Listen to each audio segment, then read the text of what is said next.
तो आज हम लोग देखने वाले हैं आधुनिक भारत। आधुनिक भारत जो है इतिहास का एक कालखंड है। इतिहास को मुख्यतः 3 भागों में बांटा गया है। ये हिस्ट्री, इसको 3 भागों में बांटा गया है। एक है एंशिएंट हिस्ट्री, और एक है मेडाइवल हिस्ट्री, और एक है मॉडर्न हिस्ट्री। तो इसमें एंशिएंट हिस्ट्री प्राचीन इतिहास हो गया, और मेडाइवल हिस्ट्री हो गया मध्यकालीन इतिहास, और ये मॉडर्न हिस्ट्री। तो एंशिएंट हिस्ट्री जो है मुख्यतः इन्हें जो है हिंदुओं का काल कहा गया है, और ये मुस्लिम का और ये अंग्रेज का काल कहा गया है। तो ये आधुनिक भारत जो है मॉडर्न हिस्ट्री, इसमें इसका जो शुरुआत होता है यूरोपीय कंपनियों का आगमन, जो यूरोप के जो कुछ कंपनी है उनके आगमन से ये प्रारंभ होता है। तो उसमें भी सर्वप्रथम जो है पुर्तगाली को देखेंगे, उसके बाद डच, फिर अंग्रेज, उसके बाद डेनिश, फिर फ्रांसीसी, और फिर स्वीडिश। उसमें जो है अंग्रेज के बारे में तो बहुत लंबी चौड़ी कहानी है, इसके बारे में तो बहुत कुछ पढ़ना पड़ता है। ये पुर्तगाली जो है पोर्टुगेज कहते हैं इसको। ये 1487 ईस्वी में बार्थोलोमियो डियाज नाम के एक व्यक्ति हैं जो कैप ऑफ गुड होप की खोज की। एक आशा की किरण की खोज होती है जिसके थ्रू ये इंडिया का जो रास्ता है समुद्री मार्ग उसका खोजने का प्रयास किया, लेकिन ये खोज नहीं पाए। तो एक इसको बस सिर्फ आशा की किरण जो है मिल पाई कि यहाँ से रास्ता हो सकता है कि हमें प्राप्त हो सकता है, मिल सकता है। उसके बाद आता है Vasco da Gama. Vasco da gamma के बारे में कुछ क्वेश्चन जो है आते रहते हैं। वास्को डी गामा भारत आने वाला पहला पुर्तगाली था। पहला पुर्तगाली अगर पूछा जाएगा तो क्या नाम आएगा? Vasco da Gama. Vasco da Gama ही ऐसा व्यक्ति था जो सर्वप्रथम भारत पुर्तगाल का जो था वो पहुंचा था 1498 ईस्वी में। ये बार बार क्वेश्चन देखिएगा आप घटना चक्र में, तो पूछा भी गया है कि वास्को डी गामा कितने ईस्वी में आए थे? तो 1498 ईस्वी में भारत आए थे।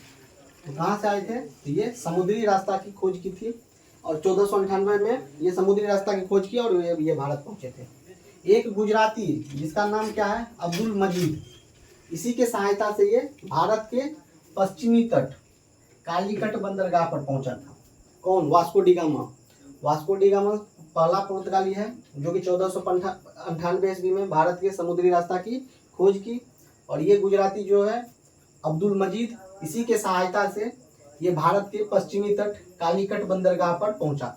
ये भी बार बार पूछा जाता है कि किस बंदरगाह पर पहुंचा था? तो कालीकट बंदरगाह पर। कालीकट के उस समय में शासक कौन थे? जमोरिन थे। ये भी क्वेश्चन देखिएगा, ये भी पूछा गया क्वेश्चन है।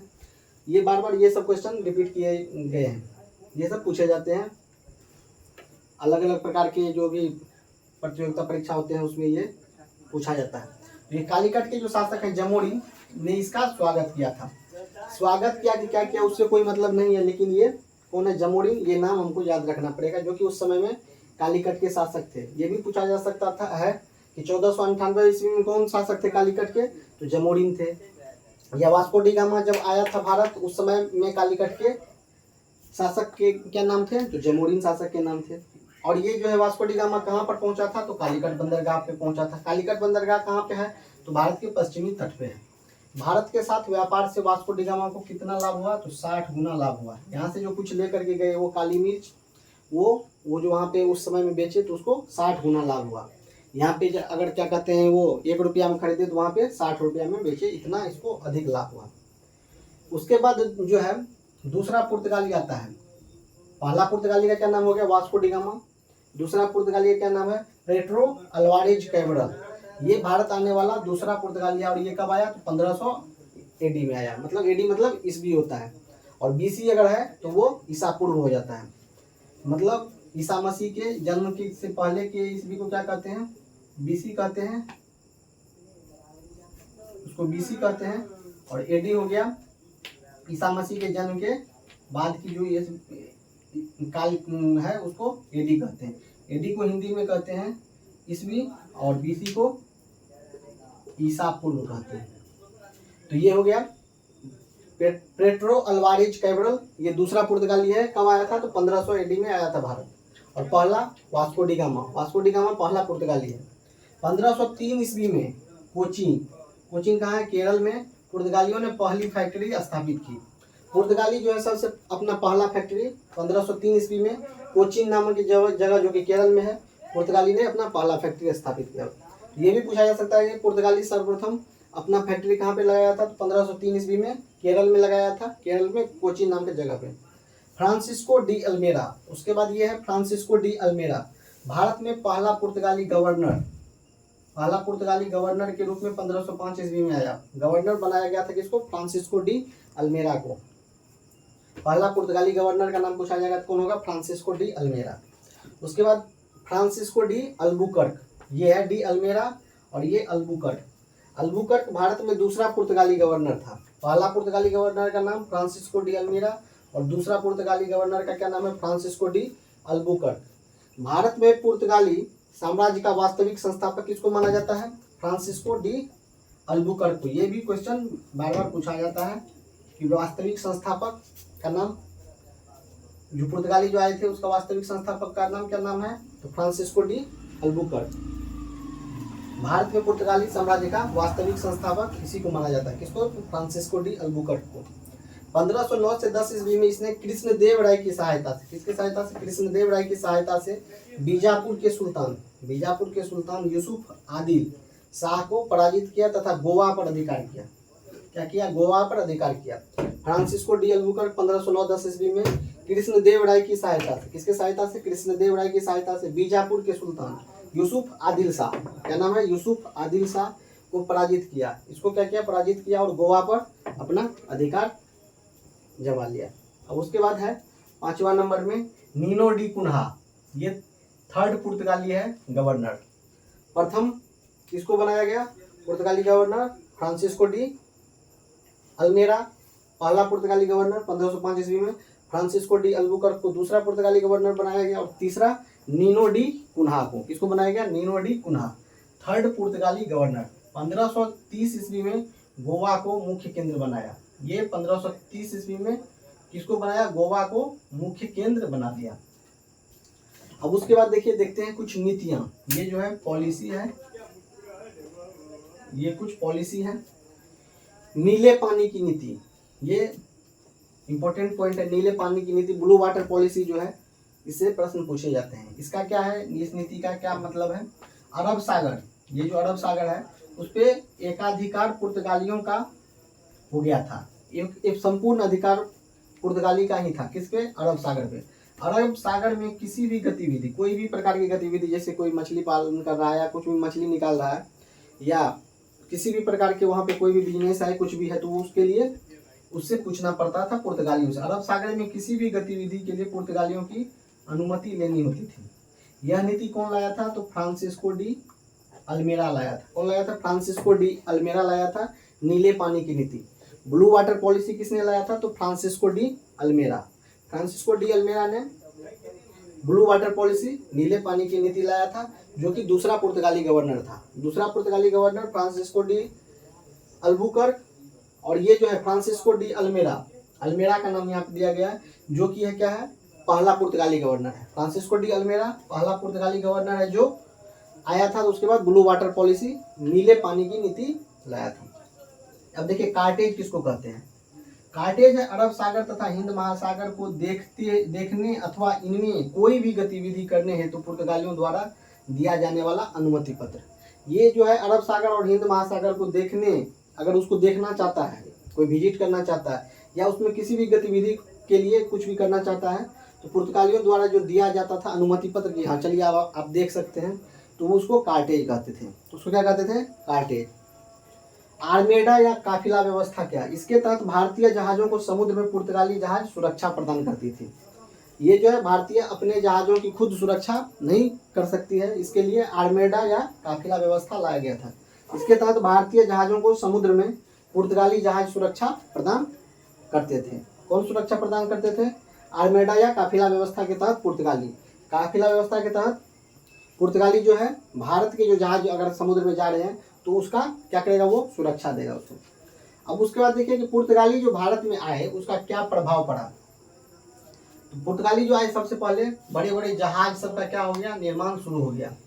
उसके बाद तंबाकू व मक्के की खेती का प्रारंभ हुआ।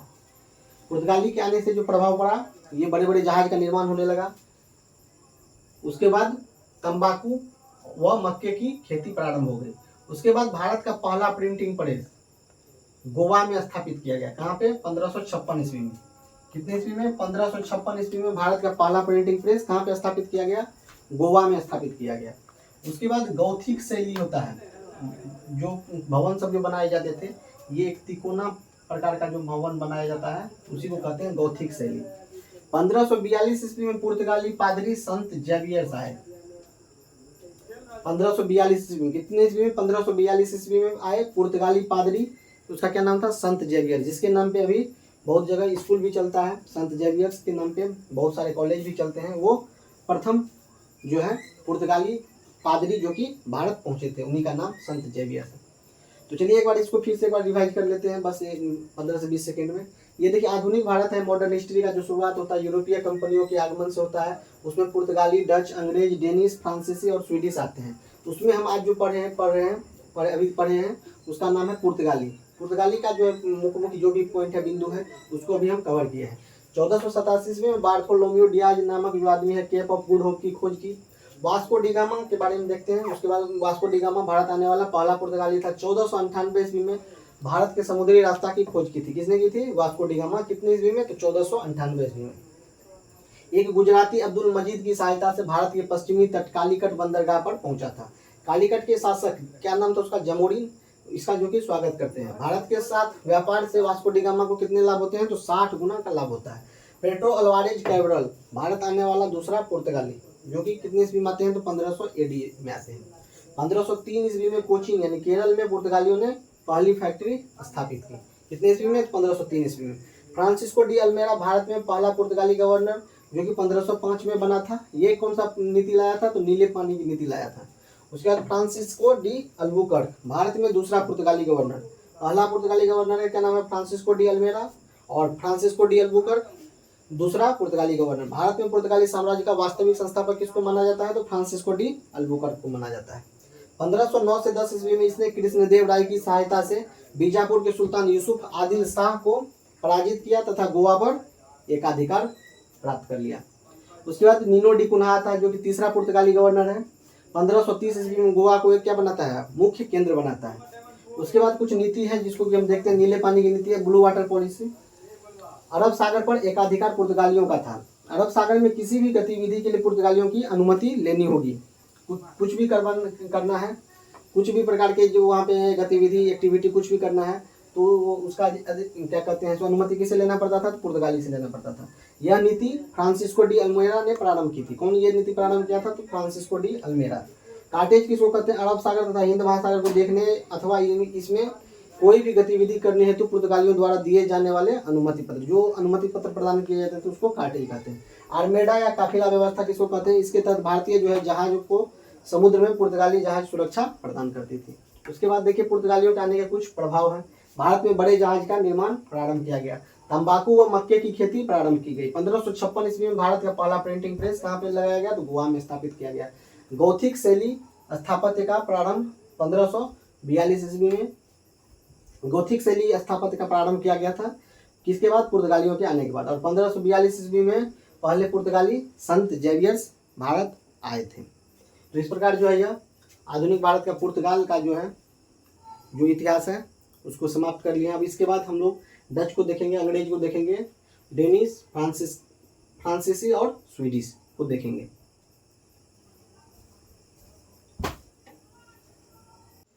अब जो है देखते हैं डच के बारे में। ये डच जो है जो पहुंचे थे, ये डच कहाँ के थे? हॉलैंड या नीदरलैंड के निवासी को हम क्या कहते हैं? डच।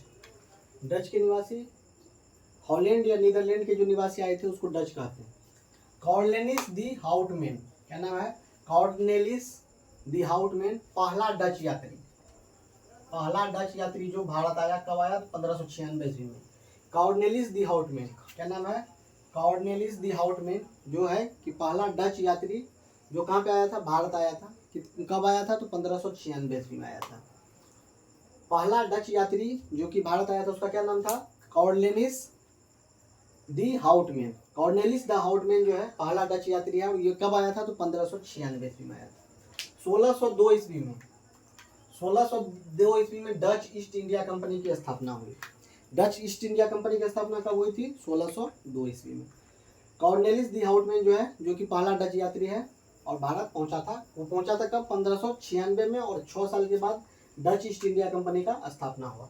1605 ईस्वी में एक डच फैक्ट्री कहाँ पे बैठाया गया? मुसलीपट्टनम, आंध्र प्रदेश। आंध्र प्रदेश का ये मुसलीपट्टनम जगह जो है, यहाँ पे और भी बहुत सारे जो है देश के आए और मुसलीपट्टनम में ही अपना अपना फैक्ट्री बैठाए। मुसलीपट्टनम के बारे में जो भी मेन पॉइंट है वो सब लिख के नोट कर लेना है। 1605 ईस्वी में आया और वो पहला डच फैक्ट्री कहाँ पे बैठाया? मुसलीपट्टनम नामक जगह पे। और 1653 ईस्वी में प्रमुख डच फैक्ट्री चिंसुरा, जो कहाँ पे है? बंगाल में है। वो 1653 ईस्वी में प्रमुख मेन जो है अपना डच फैक्ट्री बनाया कहाँ पे? चिंसुरा नाम की जगह, जो कि बंगाल में है। एक युद्ध होता है बेदरा का युद्ध, बैटल ऑफ बेदरा। किसके किसके बीच में होता है? अंग्रेज और डच के बीच में। किसके किसके बीच में होता है? अंग्रेज और डच के बीच में। और अंग्रेज जीत जाता है और डच हार जाता है। तो इसी प्रकार ये सब जो है डच हो गए और सभी जो है स्वीडिश, ये सब बहुत दिनों तक नहीं यहाँ पे राज कर पाए। अंग्रेजों से नहीं वो जीत पाए किसी भी कारणवश, या नहीं तो उसको यहाँ का बिजनेस मॉडल नहीं अच्छा लगा यहाँ पे, या उसको सूट नहीं किया, वो किसी न किसी प्रकार से वो वापस चले गए। लेकिन अंग्रेज बहुत लंबे समय तक रहते हैं और वो भारत पर एक छत्र राज भी करते हैं और हम लोगों को बहुतों दिन तक गुलाम बना के भी रखते हैं। कुछ देखिए देश है और उसका रास्ता है जो कि खोजकर्ता के नाम है। वास्को डी गामा कहाँ के थे? पुर्तगाल के थे, जो कि भारत के रास्ता का खोज किया था। कोलंबस कहाँ के थे? स्पेन के थे, जो कि अमेरिका के समुद्री रास्ता का खोज किया था। वास्को डी गामा भी जो है भारत के समुद्री रास्ता का खोज किया था, जो कि कहाँ का था? पुर्तगाल का था। कोलंबस कहाँ का था? स्पेन का, जो कि अमेरिका का खोज किया। कैप्टन कुक ये ब्रिटेन का है और ऑस्ट्रेलिया के मार्ग का खोज करता है। तस्मान हॉलैंड का है। तस्मान जो है ये हॉलैंड का है। और वान डीमेंस लैंड, जो कि वर्तमान में कहाँ पे है? तस्मानिया में है और न्यूजीलैंड के रास्ते का खोज करता है। तो ये भी इम्पोर्टेंट पॉइंट है। ये डच भी है इम्पोर्टेंट, लेकिन उतना ज़्यादा नहीं है। अंग्रेज का जो है काल का जो रहता है कर्म, उससे ज़्यादा प्रश्न आते हैं और वो पुर्तगाल का जो था उससे भी कुछ प्रश्न आते हैं। तो देखिए अभी जो हम पढ़े हैं इसमें कुछ प्रश्न हम देखते हैं जो कि अलग अलग प्रकार के परीक्षा में पूछा गया है। वास्को डी गामा कालीकट पर किस वर्ष में आया? ये प्रश्न पूछा गया छत्तीसगढ़ पीसीएस प्री 2004 में। और इसका ऑप्शन दिया गया है वास्को डी गामा कालीकट पर किस वर्ष में आया? 1350 ईस्वी में, 1498 ईस्वी में, 1530 एडी में और 1612 एडी में, यानी ईस्वी में। तो इसका सही जवाब क्या होगा? वास्को डी गामा कालीकट पर किस वर्ष में आया था? 1498 ईस्वी में आया था। और ये जो आता है तो कहाँ पे आता है और उसका स्वागत कौन करता है? जमोरी नामक व्यक्ति ने इसका स्वागत किया कालीकट बंदरगाह पे। तो ये सब जो भी बताए हैं उसी से प्रश्न है। निम्न में से कौन नीला जल योजना ब्लू वाटर पॉलिसी से संबंधित है? उसका देखिए ऑप्शन दिया हुआ है द अल्मीडा, अल्बुकर्क, डुप्ले और रॉबर्ट क्लाइव। ये उत्तराखंड पीसीएस प्री 2016 का प्रश्न है। इसका सही जवाब क्या होगा? अल्मीडा। अल्मीडा जो है नीला जल योजना ब्लू वाटर पॉलिसी लाता है। मध्यकाल में सर्वप्रथम भारत से व्यापार संबंध स्थापित करने वाले थे। मध्यकाल में सबसे पहले भारत से व्यापार संबंध कौन स्थापित किया? इसका ऑप्शन है डच, अंग्रेज, फ्रांसीसी और पुर्तगाली। और इसका जो है ये प्रश्न पूछा गया यूपी पीसीएस प्री 1990 में, यूपी पीसीएस प्री 1993 में, यूपी पीसीएस प्री 2000 ईस्वी में, यूपी पीसीएस के मेंस 2007 में और यूपी पीसीएस स्पेशल मेंस 2004 में। इसका सही जवाब क्या होगा? मध्यकाल में सर्वप्रथम भारत से व्यापार संबंध स्थापित करने वाले थे कौन? पुर्तगाली। सबसे पहले पुर्तगाली आए थे और मध्यकाल में ये सर्वप्रथम जो है अपना जो है बिजनेस व्यापार स्थापित किए थे। उसके बाद प्रश्न है वास्को डी गामा भारत कब आया था? ये पूछा गया क्वेश्चन है यूपी पीसीएस प्री 1992 के और एमपी पीसीएस प्री 1995 के। वास्को डी गामा भारत कब आया था? 1496, 1497, 1498 और 1600 ईस्वी। तो ये 1498 ईस्वी में आया था।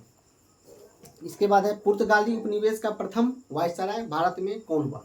पुर्तगाल का जो है उपनिवेश का सबसे पहला वायसराय क्या नाम था? डियाज, वास्को डिगामा, अल्मीडा और अल्बुकर्क। पुर्तगाली उपनिवेश का प्रथम वायसराय क्या नाम था? डियाज। नहीं, गलत है ये। वास्को डिगामा भी गलत है, अल्बुकर्क भी गलत है, तो सही कौन होगा? अल्मीडा। कौन आया था सबसे पहले उपनिवेश का प्रथम वायसराय? अल्मीडा। क्योंकि ये सभी प्रश्न आपको अभी बताया गया है, उसी से सभी है। निम्नलिखित में से किसने वास्को डिगामा का कालीकट में स्वागत किया था? ये बार बार तभी से पूछ रहे हैं। गेस्पर कोरिया, अल्बुकर्क, जमोरिन और Don Almeida. UP lower sub inspector वाली जो परीक्षा होती है प्री 2013, उसमें पूछा गया ये प्रश्न है। कौन किया था स्वागत? जमोरिन नामक व्यक्ति किया था। उसके बाद देखिए एक प्रश्न है, दो सूची में दिया गया है। एक साइड है वास्को डिगामा, दूसरे साइड है स्पेन। मतलब कौन किस देश का खोज किया था? वास्को डिगामा कहाँ का खोज किया था? यहाँ पे है लिखा हुआ वास्को डिगामा जो कि भारत का खोज किया था। ये भी प्रश्न पूछा हुआ प्रश्न है। ये IAS प्री 2000 ईस्वी का पूछा गया प्रश्न है। वास्को डिगामा वो ये जो लिया गया पॉइंट वहीं से लिया गया है। वास्को डिगामा पुर्तगाली जो भारत का खोज किया था, इसका जो है दिया हुआ है, एक तरफ दिया हुआ ए में वास्को डिगामा, दूसरे में के 1 नंबर में स्पेन क्रिस्टोफर कोलंबस, और इस साइड पुर्तगाल कैप्टन कुक, और हॉलैंड, तस्मान और ग्रेट ब्रिटेन। तो उसको सही क्रम में करना है। तो वास्को डिगामा का हो जाएगा Bharat, Columbus America, captain cook Australia और तस्मान हॉलैंड, वान डीमेंस लैंड वर्तमान तस्मानिया एंड न्यूजीलैंड। ये जो पढ़ाया जा रहा है, ये सभी जो भी प्रश्न पूछे जाते हैं सभी को कवर कर रहा है। ये NCERT को मेन बना के, और कुछ जो पॉइंट है अलग से भी जो कि प्रश्न बार बार रिपीट होते हैं घटना चक्र से, सबको कवर किया जाता है इसमें। भारत में पुर्तगाली शक्ति वास्तविक संस्थापक कौन थे? भारत में पुर्तगाली शक्ति का वास्तविक संस्थापक का क्या नाम? Vasco da Gama, Albuquerque, Bartholomew dyes और जॉर्ज ऑक्सडन।